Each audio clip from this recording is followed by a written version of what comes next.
Welcome everyone to another segment of Burn Coverage. I'm your host, Curtis. And I'm Joel, and we're going to cover rock bands of the 1990s in this segment. Counting Crows was a favorite of mine. I lost my virginity while listening to Long December. That was last week for you. And it was 3 minutes and 22 seconds well spent. Defense and kickers this week for week 10. Joel, you want to start something off? Yeah, I'll start something off. So my defense of the week is going to be the Philadelphia Eagles going against the Miami Dolphins. Philly playing at home.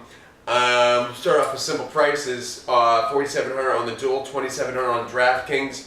Philadelphia leads the NFL in takeaways this season. They lead the NFL in takeaways.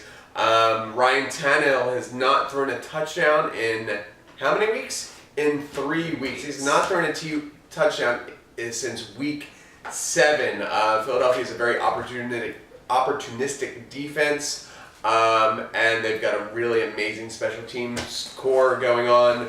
I really don't think that Miami puts up many points this game, so I think that's going to be a very low-scoring game for, I think, across the board. But yeah, Philadelphia defense, I'm all over it.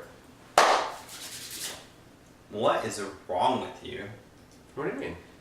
Last week, if you recall, on Burn Coverage, Curtis picked the Philadelphia Eagles defense, and I had to hear Joel tell me how much they weren't going to perform, how bad Byron Maxwell was, how bad they were going to be. Those words came out of my mouth. How afraid he was of Des Bryant. Those words just come out of his Petrified. mouth. Yeah, petrified. Petrified. And so now we're supposed to believe that the Eagles are going to do any good? I'm telling you, man, the roll has started in Philadelphia. You have no faith in Tannehill anymore? No, Aren't you a Jarvis Landry fan? I am a Jarvis Landry fan. I think that the linebacking core is intact in Philadelphia now. And with the exception of, we just lost rookie Jordan Hicks, who is our amazing third-round pick, who had the pick 6 last week against whoever was quarterbacking for the Cowboys. Castle. Whatever. But no, the starting linebacking core, Lamar Miller will not be any factor in this game whatsoever. Landry scares me a little bit, but he's a possession guy. He's not a deep threat, which is what I'm sure you're going to bring up. Bullshit, you know what, you just did Eagles fan, and you're just going to throw it out? And then last week you had no faith in your Eagles. I had faith. I was just against Castle. And then Tannehill is actually a decent quarterback with a decent wide receiver. NFC East battle. I was very hesitant. I was. What's the price? What's the price again on this? Reverse jinx. $4,700 on the duel. $2,700 on DraftKings. Low end. Who do you like? You got something better? I do. And you know what? I'll swing low, sweet chariot, on a real nice defense that I like, and that's your Oakland Raiders versus the Minnesota Vikings this week. Last we saw Teddy Bridgewater, he was knocked the fuck out on the ground. And on a terrible hit, late hit. But unfortunately, that still counts to him, playing or not playing this week. The Raiders are, oh my God, 2,100 in DraftKings? Could that be right? 4,300 in FanDuel. That's 100 away from the cheapest that any defense can be on DraftKings. The Raiders have been very stout against the run, albeit they did have one bad week against a couple of people early in the season. But if you look at the recent record, things have changed. The Raiders have stopped a lot of name running backs, including Chris Ivory, and what? Is Chris Ivory a name running back now? Chris Ivory is a name running back. He has a name, and he is a running back. He's not a name running back. Chris Ivory's top 10 in rushing yards this year. No. He is not at all. Chris Ivory is. He is not at all. Alright. What I want to say is that the Raiders are good against the run, and they're going to be able to stop the run this week. And that is against Adrian Peterson. I know it's a tall task. But if Teddy Bridgewater is out, that means Sean Hill is in. And actually, Sean Hill is a fairly capable quarterback. However, capable and good are two different words, in case you didn't know, and they're said differently as well. I don't see Sean Hill or Teddy Bridgewater running their defense against the Raiders. Pass game has actually been pretty decent.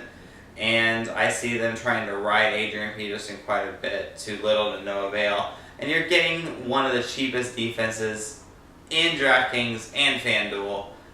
So playing with confidence. Yeah, with confidence, I don't know about that. They're one of the cheapest defenses because they're going up against one of the best running backs. It doesn't matter who Adrian Peterson's quarterback is. He's still AP all day. Peterson. I'm a big fan of Oakland. I called for Oakland to make the playoffs over a month and a half ago, and you mocked me for that call. And I still think they win this game, but I don't think that I want to put any money. I don't like this as a value play at all.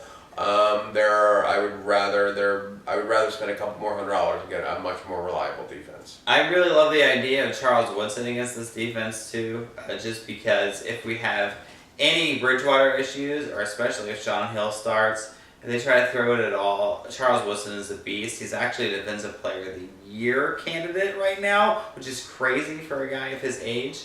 Being that he's retiring at the end of the year. Yeah, exactly. He's playing lights out. Really one of the elite backfield players that you're gonna see this year. Yeah, I agree. He's been awesome.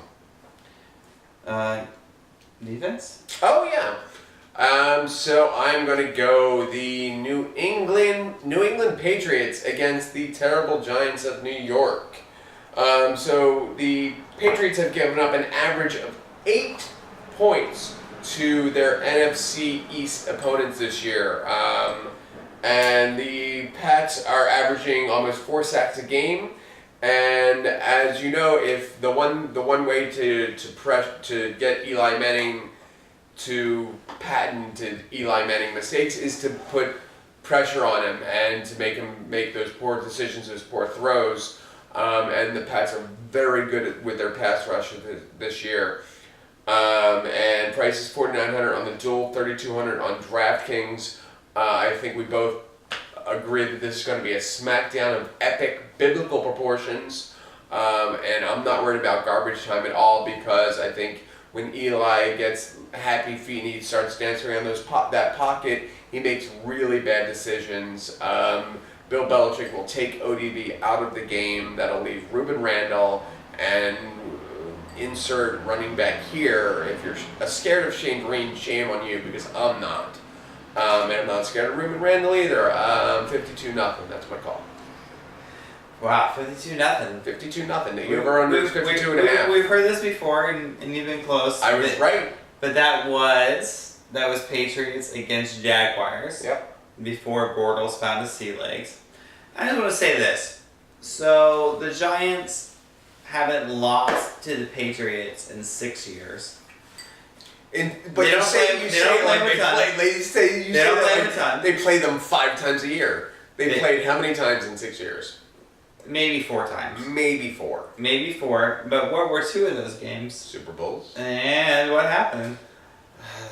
Some stick 'em on a helmet of David Tyree. Yeah, something randomly happens where Eli finds his eliteness. You can't spell great without Eli. Isn't that what they say? Who says that? I don't know. Oh, elite. Eli says that. Elite. So I'm a little worried that, God, I don't know. Why? There's always a kryptonite. And it seems like Giants are the Patriots' kryptonite. No way, man. Patriots are so hard for me to play. They are out for blood this week. You know that that Tom Brady circled this game on the schedule when the schedule was released 6 months ago. There have only been 2 quarterbacks that have thrown for 5 touchdowns this year, and one of them is playing against the Patriots this week.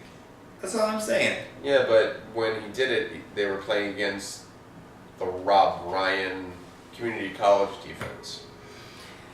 Eli finds a way. I can't explain it, and I don't want to try to. No. But for some reason, the Giants show up against the Patriots. No. And I can't say this is going to be a blowout game.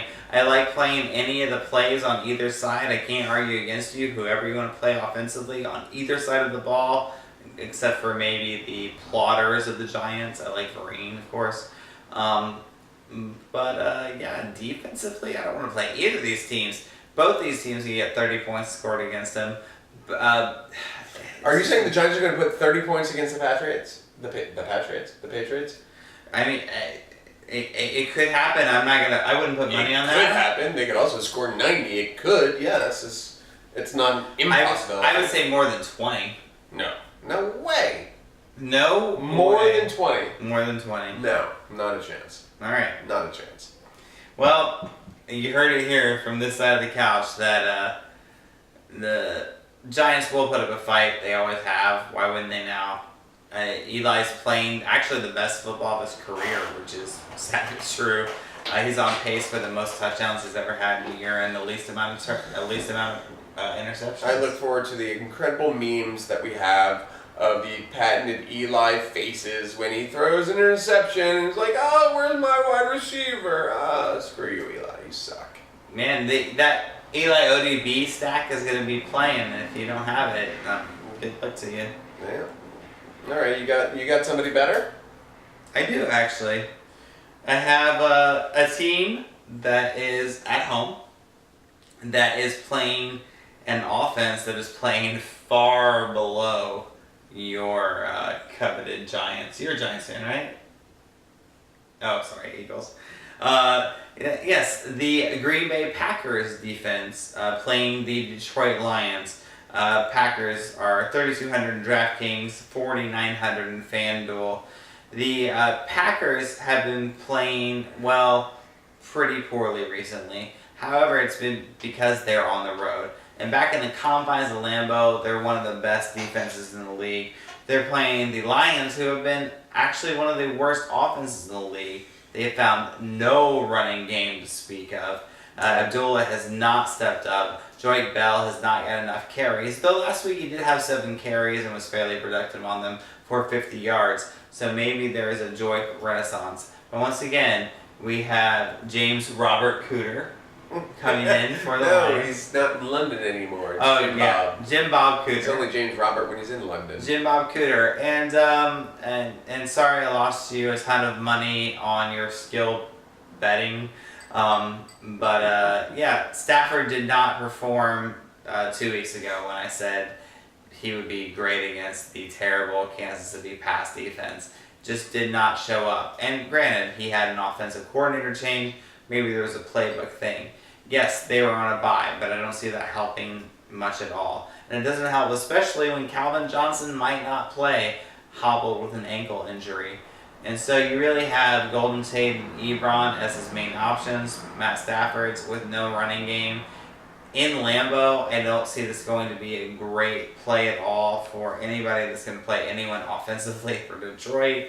The Packers at 3,200, DraftKings 4,900, FanDuel I think are a real safe play. Really? I don't know, because historically when Green Bay gets up big in Lambeau, they tend to give up a lot of garbage time yards.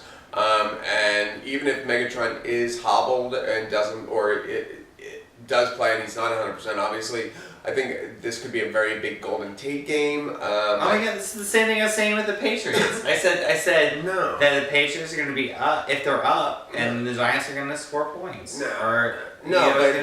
But the difference is that Green Bay will not go full throttle. Like they'll pump the brakes a little bit once they get up. The Patriots against the Giants, they are not pumping the brakes at all. They are going to force it down their throat as much as possible. If Bill Belichick can score 73 points against the Giants, he will score 73 points against the Giants. I think the Packers need to find a way to assert themselves after the shellacking they just took to Carolina. Agreed, and they will. So they would love to do it to a divisional opponent at home. This will be the second biggest blowout of the week, yes. But if they win by 30, but that still means I think that Detroit will still put up over 20, 21, 25. So you're kind of Starks, but are you with the Rodgers Cobb camp as well? Or? No. If anything, I would play Devontae Adams. I think Devontae Adams is going to start to come to his own now that he's healthy again. Randy Cobb is best served as a number 2. This was a big concern once Jordy Nelson went out at the beginning of the season. And Randy Cobb has not lived up to the expectations, but it's not Randy Cobb's fault. Randy Cobb is an excellent number 2. He's an average number 1. But Devontae Adams is a very good number 2. He's a great number 3.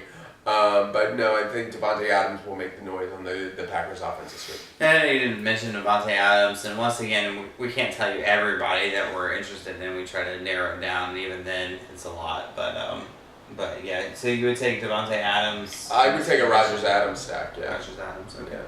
I mean, that wouldn't be my favorite stack of the week, but I might work that into a lineup or two. I love your little. You never know. It's Wednesday. Is that all? I can talk more. Oh, I know you can. That was another edition of Burnt Coverage. I'm your host, Curtis. And I'm Joel. And we hope to see you next week if we're not banned by Eric Schneiderman. Yeah. If not, we will be Christian Slater, and we will be broadcasting from a private closet or the back of a pickup truck. In Secaucus. On the couch.